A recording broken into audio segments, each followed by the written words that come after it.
You know, sometimes the most incredible stories aren't in old photo albums. They're tucked away, locked up in something as simple as a family safe, just waiting for someone, generations later, to finally figure out what they really mean. And for one family, that entire story was wrapped up in a single mysterious piece of paper. For generations, this was their secret weapon. They truly believed this document was their golden ticket, a guaranteed promise of a new life in America if they ever needed it. And this document, wow, it went on an epic journey all its own. It started in Tripoli way back in 1876. Nearly 100 years later, it travels all the way to California. And then, get this, it's just rediscovered in a drawer in 1998. Just think about that for a second. This incredibly important family heirloom was also somehow just completely forgotten for decades. How does that even happen? So, let's dig in. What was the real story behind this piece of paper? For the family, it wasn't just a document, it was a powerful myth, a legend in its own right. The family lore was simple, but it was incredibly powerful. The idea was, if things ever got really bad, this document was their ultimate safety net. They understood it as a guaranteed path to American citizenship, basically a get-out-of-jail-free card passed down from one generation to the next. But here's where it gets really interesting. The myth of this document was tied to even older, even wilder family stories. I mean, we're talking tales of royalty and special privileges that sound like they're straight out of a fantasy novel. Okay, so it all starts with their name, Halfon Dola. Now, Dola in Arabic means state or government. And the family legend goes that way back in the 18th century, a pregnant ancestor of theirs wandered into the private garden of the Pasha of Tripoli and went into labor right then and there. The Pasha himself comes out, and instead of being furious, he was just blown away by her nerve. So impressed that he granted her and her new baby his official protection. And that baby, Aaron Halfon, grew up to be a protege of the court. What a story, right? So you can see how their whole identity was wrapped up in these incredible legends. They were raised on these larger-than-life tales, believing they came from a line of special people who were always protected by someone powerful. All right, let's fast forward to 1998.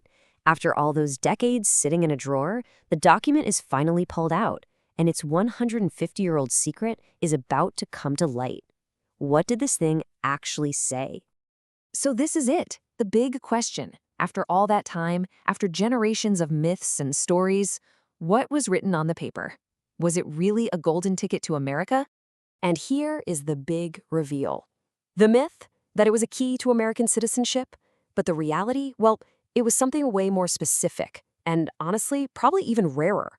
It was a certificate of official U.S. protection. So it wasn't about becoming an American, it was about being protected by America. That's a huge difference. This protection came from a very specific legal status called an American protege. It was this rare thing given to non-citizens who were super important to U.S. interests. People like local brokers, translators, that sort of thing. And you've got to imagine, in the pretty dangerous world of 19th century North Africa, having the diplomatic protection of the American flag, that was an unbelievable advantage. And the document itself lays it all out. It's dated February 14th, 1876, and it was issued from the U.S. consulate in Tripoli of Barbary. I mean, just that name alone, Tripoli of Barbary, it just transports you, doesn't it? Back to a time of pirates and pashas, when a young America was still figuring things out on the world stage. This is that amazing aha moment, where everything just clicks into place. It's the moment when a dry, old official document suddenly breathes life into generations of family stories. Because the certificate didn't just name one person. No, it named 3 generations of the Halfon family, one after another. First, there's Aaron. Yep, the baby from the Pasha's garden legend. Then his son, Mir, and then his grandson, Nissim. It certified that this one family served as official brokers for the U.S. consulate for 80 years straight. There's this fantastic line from the author that just nails it perfectly. He says, "Suddenly, what was a private memory gained historical weight." This wasn't just a story they told around the dinner table anymore. It was now documented, verifiable history.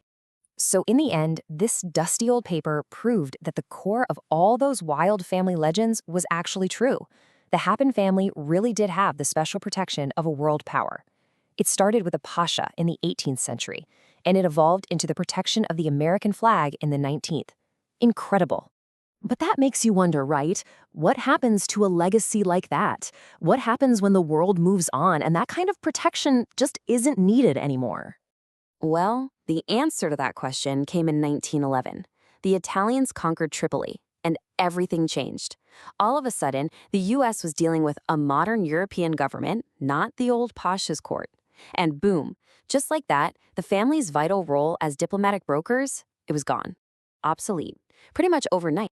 And that forced a massive shift. I mean, for centuries, the family's whole world was diplomacy in Ottoman Tripoli. But in the 20th century, under Italian rule and later in Israel, they had to become something totally new: master carpenters. Talk about a pivot! Their focus was completely rechanneled. They went from navigating complex politics to creating beautiful things out of wood. The skill set was different, sure, but that core family legacy of precision, of excellence, that didn't go anywhere. It just found a new craft. And all of this leaves us with one last powerful question.